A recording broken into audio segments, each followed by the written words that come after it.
Hi friends, welcome back. ఈ video వచ్చేసి ట్రెండ్సెట్ మాల్లో ఉన్న ప్లే ఆఫ్. టీనేజర్స్ అందరూ ఎప్పుడెప్పుడు వెళ్దామా అని వెయిట్ చేసే ఈ ప్లేస్కి అయితే మీ పిల్లల్ని కూడా తీసుకొని అయితే ఖచ్చితంగా ఒకసారి రండి. ఎన్ని రకాలంటే అన్ని రకాలు ఉంటాయి. Cricket, basketball, bike racing, car racing, ఇలాంటివి ఇంకా చాలా ఎన్నెన్నో ఉంటాయి. ఒక్కసారి ఎంటర్ అయ్యాక టైం ఎలా గడిచిపోతుంది అన్నది కూడా అస్సలు తెలియదండి. విజయవాడ మొత్తంలో కూడా ఇలాంటిదైతే ఇంకెక్కడ అయితే మనం అయితే అస్సలు చూడలేం.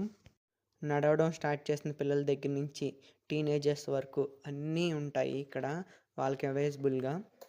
ఇదైతే బాగా చిన్నపిల్లల్ని అయితే దాంట్లోకి తోసేసి అయితే వేసేస్తారు, పంజరంలో వేసేసినట్టు. ఇంకా అలా ఆడుకొని వచ్చేస్తారు వాళ్ళు. ఎంత స్కోరింగ్ వచ్చినా మంచి మంచి గిఫ్ట్స్ అయితే ఖచ్చితంగా ఇస్తారు. అదే విన్ అయితే మాత్రం ఇంకా నెక్స్ట్ లెవెలే. సో ఖచ్చితంగా అయితే విజిట్ చేయండి విజయవాడ బెంజ్ సర్కిల్ ట్రెండ్సెట్